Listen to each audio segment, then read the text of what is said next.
Anaso ya dakasi atredi ampoto trobonsu kwa me basa ya domno aye ebusia ya mamunyina mu ache no sia abosompa 106.5 FM Accra ye ne ya affiliate ni nyina kase so na na kejesi no sia bremu kase ye de eba besomu ye ena eye memene da December bosome no openima na openim openima wo hu Openima bosome no ne de toso edu emiensa afimpino ene eduno enumu ensem wa yensem twerofo eti wo mugu mu a wonom ensa esoso a wosemufo pani asem ayi de editie ne ediso with shadow song so ensem ne free sompa 106.5 FM Accra so no ejene ho sekere me na wasante mantem a ye batai no aye sompa 93.1 Kumasi Ayiko FM 100.9 Adamfopo Radio Butu Paris France Abrochimemo wo mo afansemi etopete takwa aye sompa Oro wa hene ye mawache ya sompa 101.1 takwade ya sompa 103.3 tachima ya sompa 106.1 sunyane ya sompa 98.9 enkranza ya sompa 90.7 na afedo ma ya sompa 101.3 upiemo awo mankisi mu ya Kingdom 106.1 afei udikoda no baabi a wo bia udehu baabi a FM stations apepian kuma no egu no sompa ya shelai won sankan ya no arescan udikoda no ubonse sompa 106.5 ye Jiremo e honom Facebook no ye demu live yes Robeka ye hu se yesanse video so ene pictures ni nyina ye di guso Augustine Adama wo pagyan frifia ha aba besi sompa 106.5 FM Accra e wo Facebook no so YouTube no e sompa FM live www.sompaonline.com website ya yesemu for penuru atabota Adama wo kutire nsema e de besoma no pai potokasemu brofo afoforo bi eka ho a obetumi akwakenkan bie na Jesse Company Limited ya dense niema aso yasene wanu hyase achepa nti omo wamuhye ho no kwa wobema free consultation midima for herbal center wose bra no fatamo ento yade no esoma Dr. Tamo da so no pokwase mayira won kran ha ubehu wonom 2074 ebi mu twaniti a efreni T74 ya nanam dido anu aka ne wo mo ye eno ni adaje ti de agu entoam e de atoa wo ebo adwuma se gidigidi pa Just Bread and Pastries de na wonom de eye Just Hot Kinky and so bedwa so ena memini wo amu ye botumi akra bi se nuane nka ya ase ya wo na mo de Just Hot Kinky no e de asi anan wono madama ene sompa chede 2025 ena so yasene ene anopai ensem adidi wonto ano ene ani mu bini Iyoko abo amane se abamu abi ye frɛ ne Emmanuel Kojo Baaben wono akure ya wokɔ pakese no so a dodo na frɛ na abutirika wo maso ne penchi nyame ampata ye de nebekɔ America na ho nso de ode adi bi mu no ye de mu nsem bebre wa no pɛ Onyonyafo Elvis Afriye Ankra wakasa chemu se emema se bio se moyade na se emma no eka se wo mani anye ho a aya mo pache enema binum ye abakosem ye hunta eno na soafo a wo hwe akwansra ho nsam so de atodwa se wono mo san ba beda eho adi foforo na esomfa so se bocho opani a wono osi Ghana nemo ewo eye Korea wakasa edinsem bi atodwa nkita hodia eda Korea ene Ghana emu wono mo se emra no emakwanse bibi nti wono mo adi dem no se fie na wusie ana baabi a dom kese bakura na ewo se wo ye bia ya wono mo nso ebenya kwanya na nso ase yato atwene na se de wo mu sikika won ho ewo timantam no ye de mu nsem oba abusia ensem ni pi eka yenim ho amano no de so eka ho ebie anuanu beno yesi adwa ya ye de eba besom se na na ka ejesi no sia bremo eka se esanse akokọ bi de ohwe aya wonim ade kyenye na so bre ne bra no otie firi wonini anu nti medin abena BADU ADEPA KWOFIE menembra tripu we man AGYA APPIAH APAM DADAA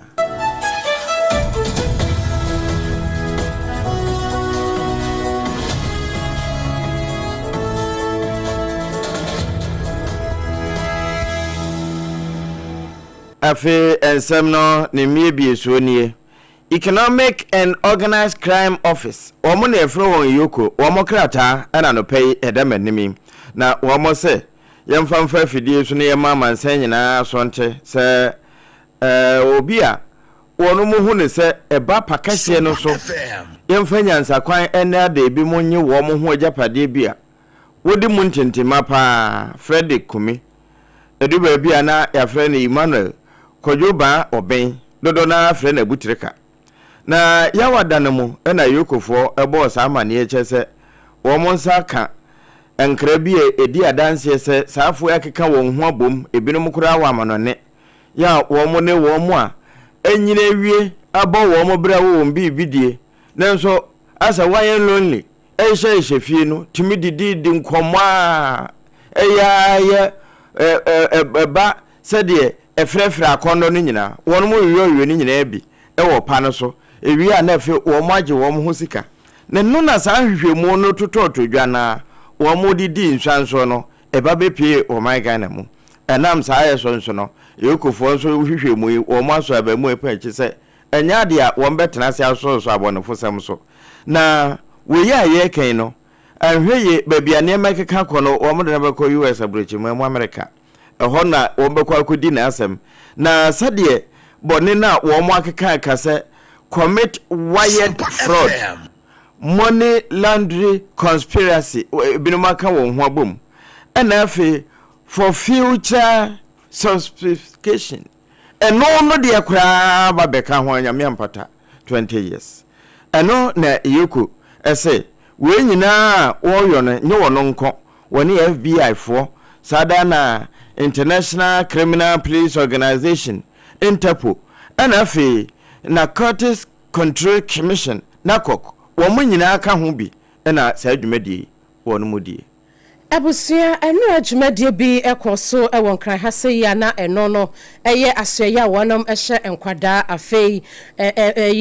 ma ene wasetena mu yedie mu ensem so wonom ehye ya wo mo etudin se positive masculinity na kyerese eniema edadi ewo emema esuban mu ama yehu se bema die ni suban eni na dwumadie na se no ena nkane wosoani ano no wo hye emebro ena afei agudie ho ensem so onanyamfo Elvis Afriye Ankra ekasa se bi okogina opania wono oye chief of staff anemo onua Julius Debra ena okogina no anemo na dwumadie na se no ebra onanyamfo Elvis Afriye Ankra ekasa no ena odi tudwa se eho behia pa ese bema se uye bema ofia kai se uye onyankopon niti ene ho enti ne emema nyankopon so mamadie bi ewo mominim ha se ya yase mode emene nsem enti ne asem ne tawa na de 1 minute ne wanum so de aguso na se bia bibi ehye wabufuo na wofie na se wo hwe na se de niema ekono na agya wagye atum ese wo musem ye bema de enso ankoyie mema mofanche meyere mofanche na de asomdua ba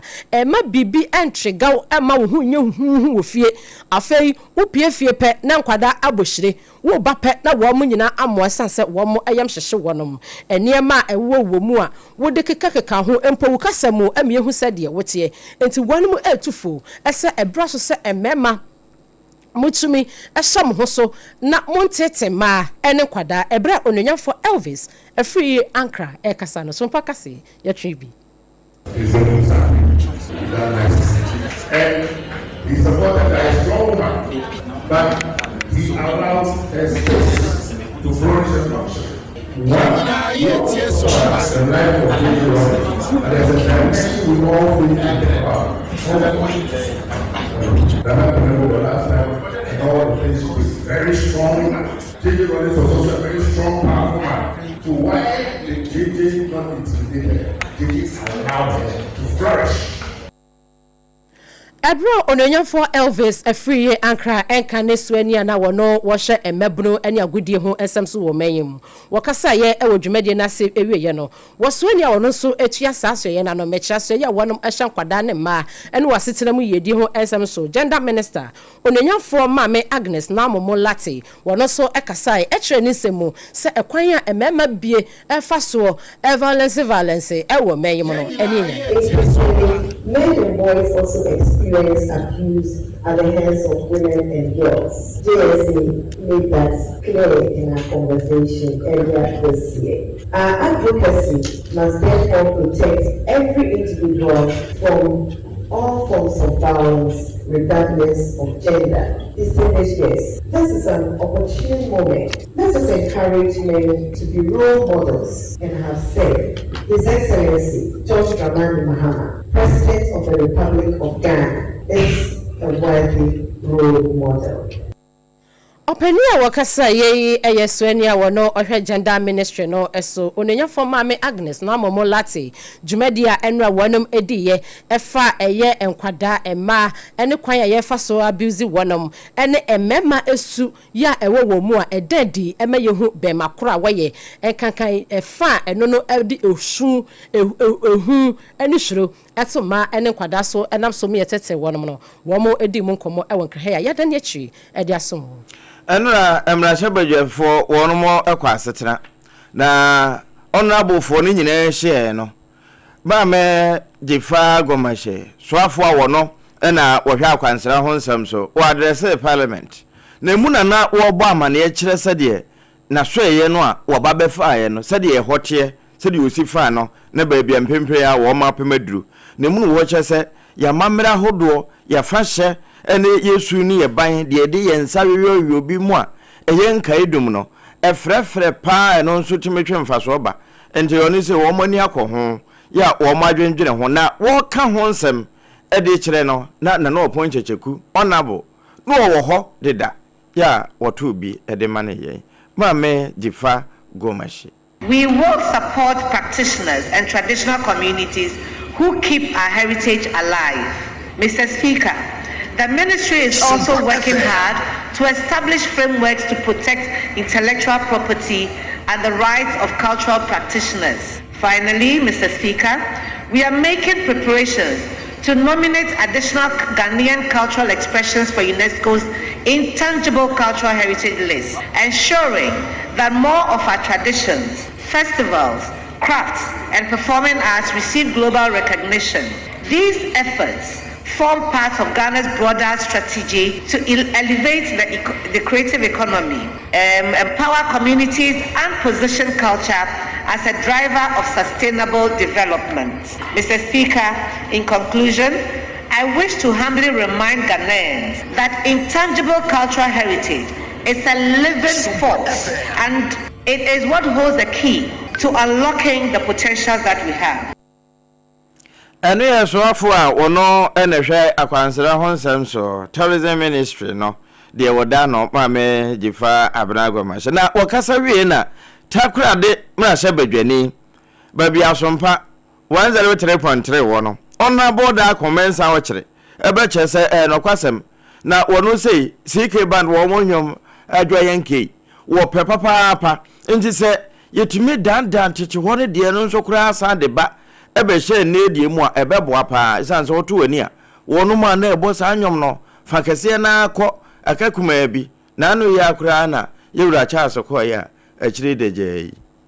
Mr. Speaker, today as we speak, we know that hip life is also a modification of the high life general. So we can see that there's that connection that connects the dots, that if you get the high life solid, the other genres can also develop and also can be monetized for the good of society. Mr. Speaker, I'm a bigger fan of CK Man's AGYA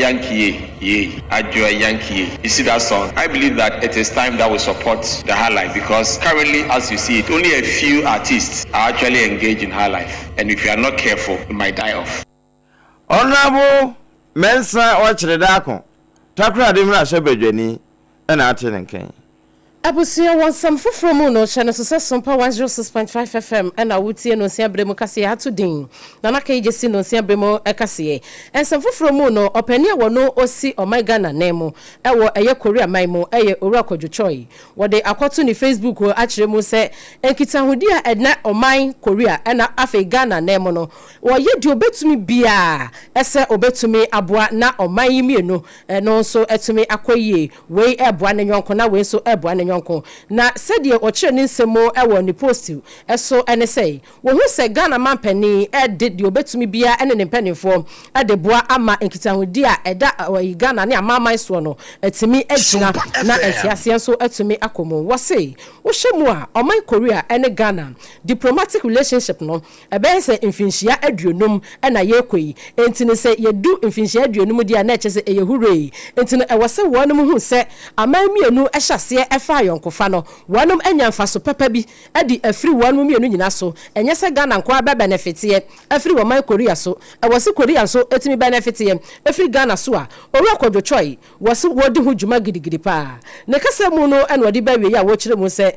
de be ya wonom ebetumi abondi ye na chese entiase no aye tight panti wo ye de obetumi bia na bibia so etumi akoyi ya wodi sansemi etudwa ewani Facebook so ebusu na AGYA Company Limited wono ana so yasene ema yedi no sia bremu kase esom wo edansie mu ne ma papa de wonom na hyase ton ya yaje abasobo bebre wonom na agye menka ho na AGYA Company Limited wosesa abemu anase wo ye abayiwa na jasafi ni wasi umpani fie so kora woto asase a bra na one wontena se na omwa na omma eye education eno ye free consultation cement iron rod plywood ahodo upe eye roofing sheet enye de ensuo eto kakra bia na aframa fa kakra bia na pagya ni nyina de nesene no dabi wasi eye ne chance dan no enframa jampantrudu be fa ensuo na odene ebeto still strong etim de etim en advance ate akwa baako ekosin sate akwa be se 100,000 na AGYA na adwane de dibo Yesu Kristo asem de nkura na pa ebi elho na enkrobata ne de mantam dunsia no wo men ba bia ebi elho nom enkran ni kumase monye meye na mo friend 0204 355 040 0204 355 040 na medimafo pokwase mayra wase enkran ha wode abo waba bebutu ha ya entine bra pokwase mayra no ma yade na enyra enfiri so aye Dr. Tamoda so no wase yade bayi na aye korankoro aye chronic brada ontu ase fama o eye stroke eye usisi ukotojo ya diabetes ese yade prostate mun sensem be ma no Dr. Tamoda so sebusumi bia ma check you sense ene mema no eye ni na ye kwahye no rubber broni be kase ya shan catheter entino ukọ Dr. Tamoda so a obe check you prostate mun sensem se de be ya enlarge emu bie na ya frɛ o se wanya prostate enlargement se ekuro betwemu a yes wanya prostate cancer entina ho ema unya saade do ukọ Dr. Tamoda so medimafo herbal center wobebo adododo eye infertility emani mema nyina mo pawo ni bi mo nante abre mo ko Dr. Tamoda so na omoamo enam di kan ye no pokwase mayira wonu mo hokuma senso agogo wamane eye government school no ene di enhye mu 0244 774 282 0244 774 282 and 0500 727215 Dr. Tamoda so emma no wase nyame ene yaresafo na ebusua se unya te ya sompa chede 2025 yegusu ayebo amane se ene ye 13 fi no be se na watwe se ne neche se bronya na mu anye dia wi chisi enkokọ emponchi nantwie na obitimantwea na ode se som na no na kunani bi ete ho na sabi osun yam esanse ni kunu ewaja no janka bi omame ewaja no awisia bi ne mame ne papa nyina ese wonom kọ adien ena wodi enti sompa ye sompa chede ema wonom afi bia afi adruso enti wutie yen kakra bi a wo bi aketua bi ensa yase Jesus sabi befo ba na ni nso ade ne yemmom die ye ni shade pa kakra bi obenya bia emo esichiri anwanta de mpabwa echehemi bi na abenya se ye pempa de obenya bia a obetumi de sede ahye kunani bi ewisia bi mobroni bi ejanka bi afono no focus sompa kumase ye beje sompa takwa ye beje sompa tachiman ye beje sompa nkuranza ye beje sompa sonyane ye beje era sompa kea afei baby a wutimi nka free bia no wo de bowura mu nko ade asompa ye besomni adase mesro se ye mobile money gimei kapre sempo dama ye de beto so na eja nyakopo hira 0598 559 802 0598 559 802 edi ebeba aye Blessed Foster anatara one media na nyakopo hira abusia ye sonsem no so ewo ensem foforo mu yeko otimantemo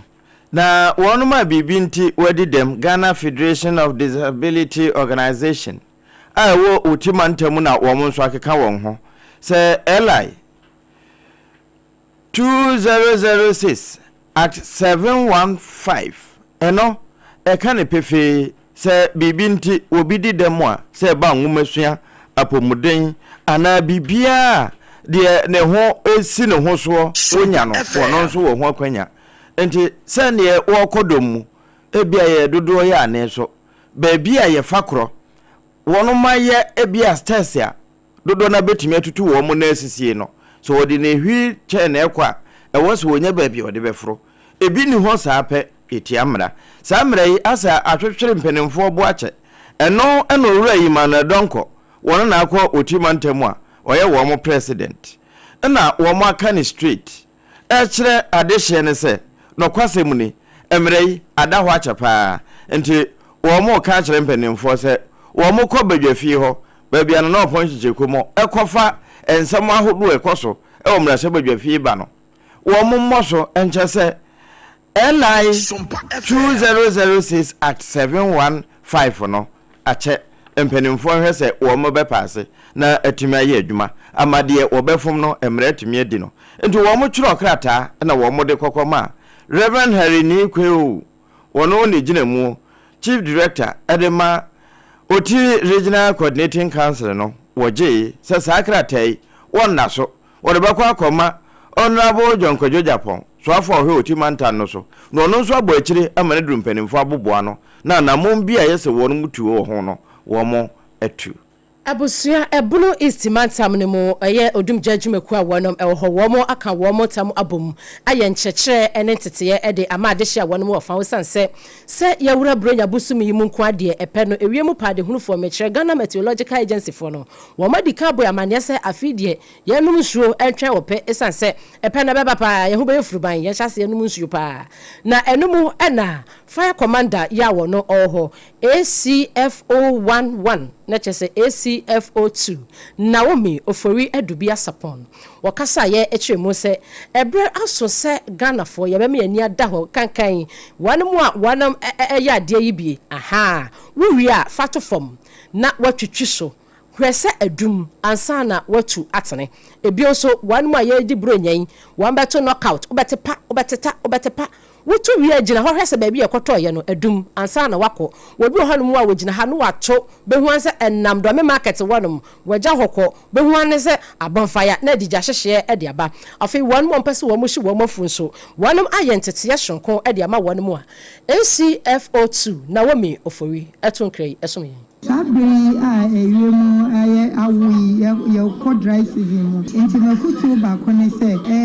obi ekofo ma ma fa ma chesenko opa ebetimi a house obekwa kopade ejahye aba enkono aduane wo ho omo echi nkusie ma mo fa janko ma mo ye wo ma mo fa janko na ye ntini sumdwe mo ejahye me ha obi adwe na bro nya be nso no SOMPA FM etimi se me kai se obi ko to knockout na she obi ka almost ye bonfire mestre obi mo ya mo ntina ho mo ye no pete mu a obi a wo ho na mo wie de mo ye nso ana madu no se de eja no nko fa amani bi e ma mo hwe mo ja so mu ye sa wa bre na wo no aduane a enu akra esanse gas eno so edi ewu na nsen pa wodi ade asisu ankɔhye dem se okohwe TV gina ujade wa na akache ho na maduane na mben wodum no wo hu se regulator no so enye ne nyina eka ho eja hyehye ho ensem ACFO2 Naomi Ofori Adubia Sapon wono na bono istimantam no wada odumja adwumaku no ano eno ne edi nkomo yi abusua se obedi dokono ehu se wadi dokono papa ya wonya yade bia emfrechiri dokono na wudi eye moton emu ede dokono bi ho no a wodi hye wanu ma na kawafunum gise wo yi to kyene mesro ye kanfo just hot kenke dia mawo eye dokono a ede eye kama eye 3 Ghana cedis pe we no utu koton ubenya faso twobu ewo so afa mu amu ye birthday parties ensode ahodo wankasa wo fie ukọ a o ma no ehu anadwo to dokuru bi fagu fridge mu mesi ebedi na wotwe me ensakora just hot kenke eye strong eye kama eye just hot kenke domi heya ene wo ye wo commercial bank no echi ho no mo agimai na fre just hot kenke penny for our 0256 068 832 0256 068 832 na just hot kinking penny for your sway 2074 enka ne ye nananom na wo mu ye sadi do idi maye pa wo be sodi anopa no nesi buchia ne so ida se ewo kukuom anase ewo dasem nesi buchia ne so wo be dwade awie se wo kosuku na nana de bonsu ya na akopo wo de abom wo se genome nana no anana emaye nyini che wo be hia abrewa poso bi na ne sekan da niti no kwafuom na ye dido ya nansen ɛdagye ni ho empanifo ahwehwɛ mu a ɛde egu ɛyɛ bottle yɛ da Facebook yi so ɛfɛ pa ɛdro we me sɛ anya nwono wo no mu ɛte sɛ de wo no musuo wo bo wa no mu a wo sura bibidro pa san so wɔ sɛ ɛnwono na 2074 a meka ho asɛm yi ebi mfɛ ne T74 no mesrɛw anya nwono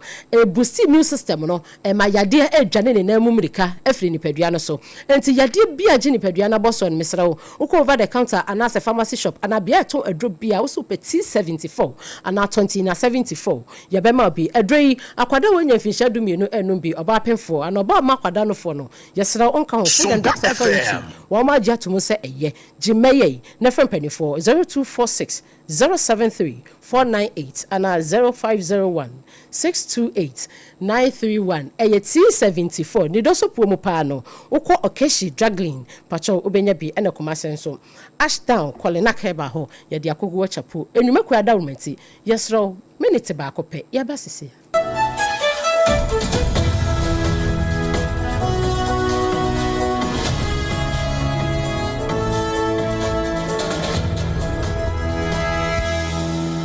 Point homeopathy clinic Ghana had you obi anim say prostate na baby omutibi ye screening ema hu ni ye etu ase a na end point homeopathy clinic anase kidney liver problem wo fa baby na adjo na de fa ne premature ejaculation no a ba ma bi a wo ne wodofo akwakwahia asa wo di ne ho agro asa wo tonte ene ye bra end point homeopathy clinic na ye moa wo ema ne mema mo pa wo end point homeopathy clinic wo mo damufu a yare bia infections bi ne wo ho anase bia wo hwa wo fa baby na adwo kidney problem prostate de end point homeopathy clinic kuma se ubehu end point homeopathy clinic e wo konoma bohia e na akra hanso so de wo mo ginamu ankasa e wo spintex bebre friend share signboard no huduro na ubusasa wo pe end point homeopathy clinic a obia e be kire for end point e wo 0244 867068 and 0274234321 end point homeopathy clinic wo mo dem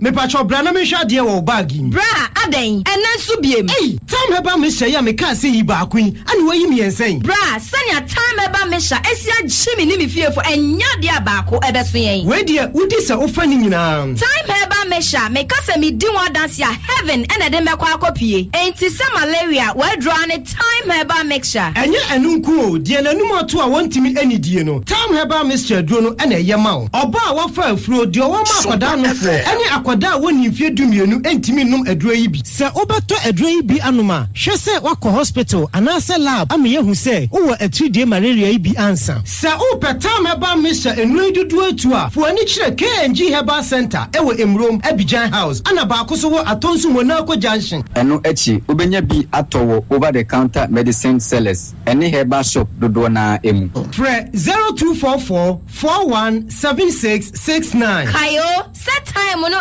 TIME time herbal mixture afi malaria fever bi adani ziba ewo mu no betu akọ FDA agi adwadie nkratoa yi atum tontonte yenum nsane e fa adwen ne e fa adwen mpa say na nanum se bre bi beba ama tonti na 74 opa ye ne simple T74 abeye aduru tonti na 74 ana T74 asa twe ya dwene esi na nanum dodo so se de na dodo bua ma na nanum enyare basabasa no saa na tonti na 74 ana T74 ebu anipadua no ema immune support enti obi onum bie no abre bia ne ho dendenden tonti na 74 yi nso ya ye no se nsuo krokro wa kama enti ba bia wonam bia obetimi de wade akọ samene wa ankefi na ekroyi eda no nko na wie ye wa bra mennom T74 samennom tonti na 74 menya hodin mennom ne da bia T74 yi eye hahama ene ye de aye na DHC ena aframa na ye kama saa no T74 ahoden ni apomuden ko a wokọ pharmacy ana ba bia to no bia ubenya tonti na 74 yi biato T74 yi enye ma oba wa fa afuro ana obi a o manufo ana se obi a onya mfie dumienu eto phone 05016289931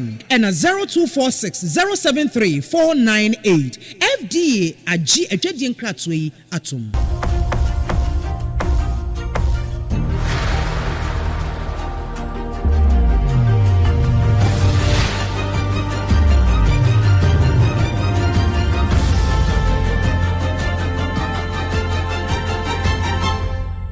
TV Emma Aketiapa okre Emma Aketiapa mpa abusua ma yenko wie kase no wa amanone ye ko jama mamu wo mu wo Europe na say what is say Europe de me Putin wo ka kire Europe fo se wo mu pa wo mu fa me wo so no mo ne ye ho ade na jama fo na ebo wo mu ko adu se wo mu se wo mu wiem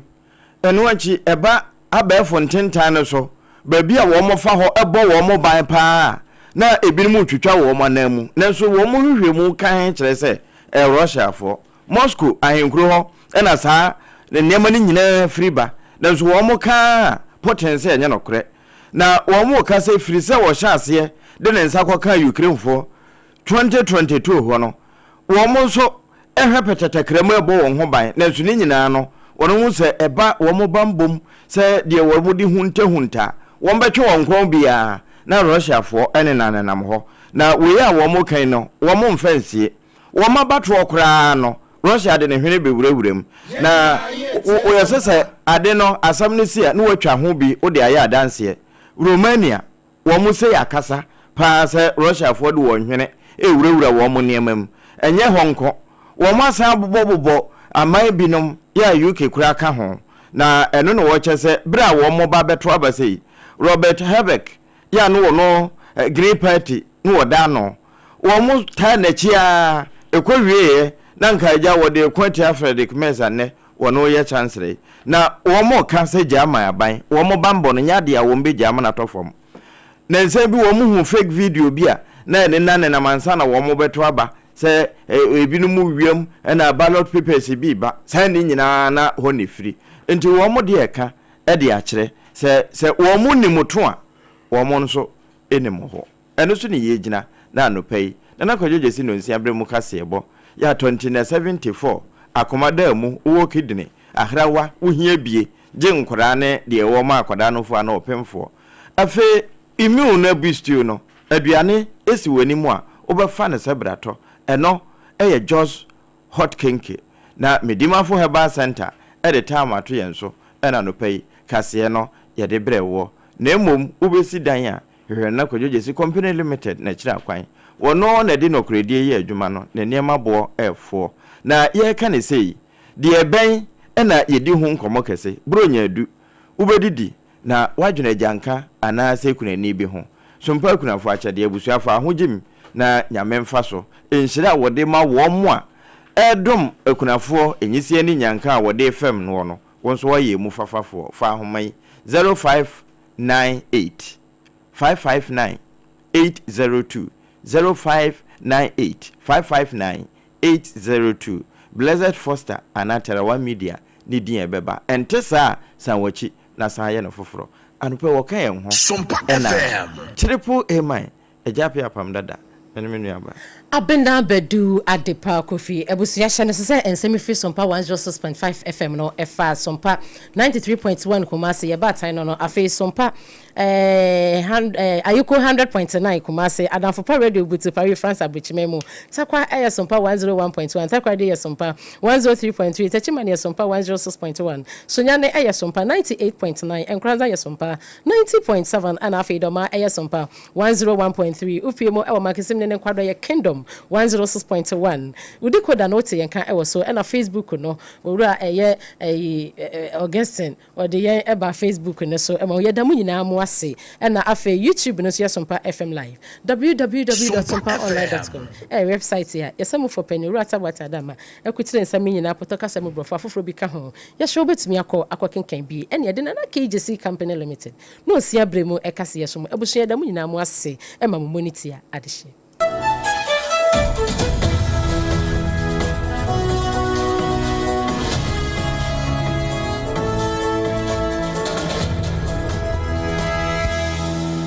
to me train ya oba eni peche mu ana dio bedachi nanso ubetumi abua na manenya pomodin free ni mofrase